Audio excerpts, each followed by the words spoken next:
ಶ್ರೀಗುರುಭ್ಯೋ ನಮಃ. ಹರಿ ಓಂ. ಕಲ್ಯಾಣಾದ್ಭುತಗಾತ್ರಾಯ ಕಾಮಿತಾರ್ಥಪ್ರದಾಯಿನೇ ಶ್ರೀಮದ್ವೆಂಕಟನಾಥಾಯ ಶ್ರೀನಿವಾಸಾಯ ತೇ ನಮಃ.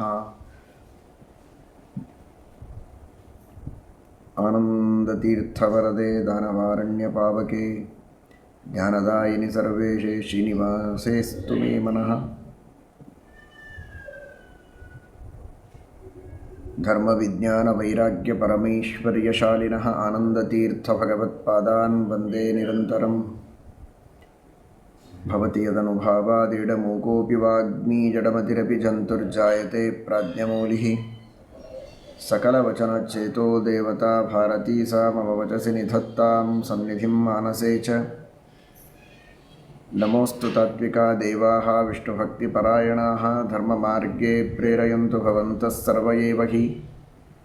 ನೌಮಿನ್ಯಾಯಸುಧಾದಿಕೃಜ್ಜಯಮುನೀನ್ ಶ್ರೀಪಾದರಟ್ಸನ್ಮಣೀನ್ ವ್ಯಾಸಾರ್ಯಾನ್ ವಿವಿಧಾಗಮಬ್ಧಿವಿಹರಾನ್ ಶ್ರೀವಾದಿರಾಜಾನಪಿ ವಂದೇ ಹಂಸಪರಾನ್ ರಘುತ್ತಮಗುರೂನ್ ವೈದಗ್ಧ್ಯವಾರಾಂ ನಿಧೀನ್ ಶ್ರೀ ಸತ್ಯವ್ರತರಾಘವೇಂದ್ರಮುನಿಪಾನ್ ಸದ್ಬೋಧಸಧ್ಯಾನಪಾನ್ ಸತ್ಯಾವಿಜ್ಞಕರಾಬ್ಜೋತ್ಥಾನ್ ಪಂಚಾಶದ್ವರ್ಷಪೂಜಕಾನ್ ಸತ್ಯಪ್ರಮೋದತೀರ್ಥಾರ್ಯಾನ್ ನೌಮಿನ್ಯಾಯಸುಧಾರತಾನ್.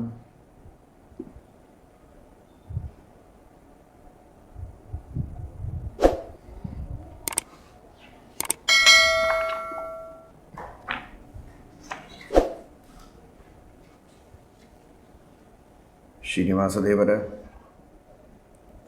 ವರಾಹದೇವರ ಮಹಿಮೆಯನ್ನು ಭೂವರಾಹಸ್ವಾಮಿಯ ಶ್ರೀನಿವಾಸನ ಸನ್ನಿಧಾನದ ಬಲದಿಂದ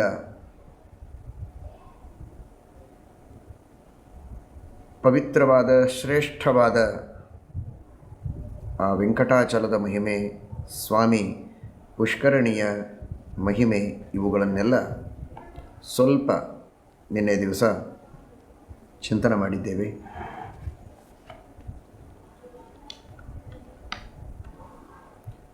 ವರಾಹ ಪುರಾಣದ ಮುಂದಿನ ಭಾಗದಲ್ಲಿ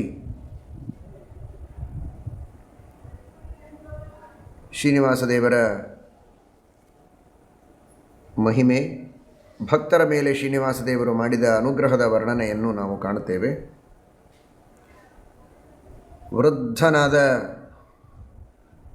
ಜೀವನದಲ್ಲಿ ಆಶೆ ಇದ್ದರೂ ಅನಿವಾರ್ಯತೆಯಿಂದ ಆಶೆಯನ್ನು ಕಳೆದುಕೊಳ್ಳುವ ಸ್ಥಿತಿಯಲ್ಲಿದ್ದ ಒಬ್ಬ ವೃದ್ಧನನ್ನು ಹೇಗೆ ಭಗವಂತ ಕುಮಾರಧಾರ ತೀರ್ಥದಲ್ಲಿ ಸ್ನಾನವನ್ನು ಮಾಡಿಸಿ ಅವನಿಗೆ ಉತ್ತಮವಾದ ತಾರುಣ್ಯವನ್ನು ನೀಡಿ ಸಂಪತ್ತನ್ನು ಕೊಟ್ಟು ಜ್ಯೋತಿಷ್ಠೋಮಾದಿ ಯಜ್ಞಯಾಗಗಳನ್ನು ಮಾಡುವುದಕ್ಕೆ ಸಾಮರ್ಥ್ಯವನ್ನು ಕೊಟ್ಟ ಅಂತ ಕೇಳಿದಿರಿ ನಿನ್ನೆ. ವಿಶ್ವಾಸ ಫಲದಾಯಕ ಅಂತ ಗುರುಗಳ ಮಾತಿನಲ್ಲಿ, ದೇವರ ಮಾತಿನಲ್ಲಿ ವಿಶ್ವಾಸವನ್ನಿಟ್ಟರೆ ಮನುಷ್ಯನಿಗೆ ಫಲ ಸಿಗುವುದರಲ್ಲಿ ಯಾವುದೇ ಸಂಶಯವಿಲ್ಲ.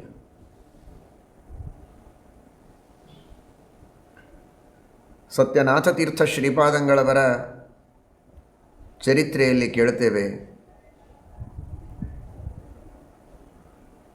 ಸಾಲದ ಭಾರದಿಂದ ಒದ್ದಾಡುವ ಒಬ್ಬ ವ್ಯಕ್ತಿ ತನ್ನ ದುಃಖವನ್ನು ತೋಡಿಕೊಂಡಿದ್ದಾನೆ ಸತ್ಯನಾಥ ತೀರ್ಥರ ಮುಂದೆ. ಅವನಿಗೆ ಹೇಳಿದ್ದಾರೆ ಸತ್ಯನಾಥ ತೀರ್ಥರು, ಮಹಾಗ್ರಂಥಕಾರರು, ವ್ಯಾಖ್ಯಾನಕಾರರು. ಅವರಂತಾರೆ, ಒಂದು ತೀರ್ಥ ಇದೆ, ಸಾಂಗಲಿ ಹಾಗೂ ಮಿರಜ್, ಈ ಎರಡು ಊರುಗಳ ಮಧ್ಯದಲ್ಲಿ ಋಣ ವಿಮೋಚನ ತೀರ್ಥ ಅಂತ ಸತ್ಯನಾಥ ತೀರ್ಥ ಶ್ರೀಪಾದಂಗಳವರೇ ಕಟ್ಟಿಸಿದ್ದು.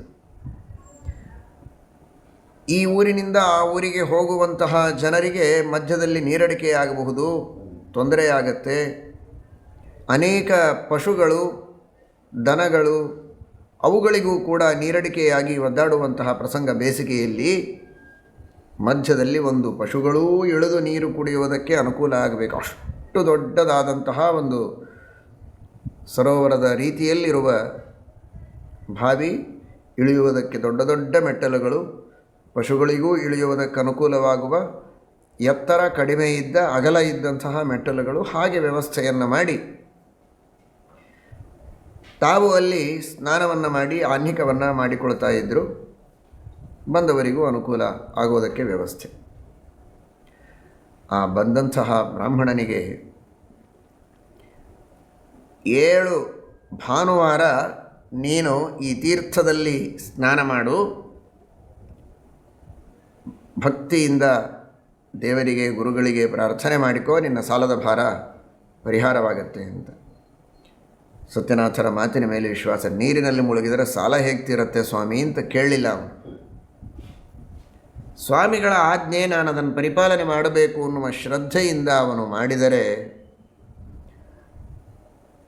ಗುರುಗಳು ಹೇಳಿದ ರೀತಿಯಲ್ಲಿ 7 ಭಾನುವಾರ ಆ ತೀರ್ಥದಲ್ಲಿ ಸ್ನಾನ ಮಾಡಿ ಅವನು ಹೋಗೋದರೊಳಗೆ ಅವನಿಗೆ ಬೇಕಾದಷ್ಟು ತಾನೇನು ಸಾಲ ಮಾಡಿದ್ದ ಆ ಸಾಲ ತೀರಿ ತಾನು ಸುಖವಾಗಿ ಜೀವನವನ್ನು ನಡೆಸೋ ಹಾಗೆ ಎಷ್ಟು ಬೇಕೋ ಅಷ್ಟು ಸಂಪತ್ತನ್ನು ಅವನಿಗೆ ತಂದುಕೊಟ್ಟಿದ್ದಾರೆ. ಆ ರೀತಿ ಸಂತೋಷಪಟ್ಟು ಗುರುಗಳಿಗೆ ಬಂದು ಅವನು ಸಮರ್ಪಣೆ ಮಾಡಿದ್ದಾನೆ. ನಿಮ್ಮ ಅನುಗ್ರಹದಿಂದ ನನ್ನ ಎಲ್ಲ ಸಾಲ ತೀರಿತು, ಪರಮಾನುಗ್ರಹವಾಯಿತು ಅನ್ನುವ ಕಥೆಯನ್ನು ನಾವು ಕೇಳ್ತೇವೆ. ಇಂತಹ ಸಾಮರ್ಥ್ಯ, ಶಕ್ತಿ ದೊಡ್ಡವರ ಮಾತಿನಲ್ಲಿದೆ.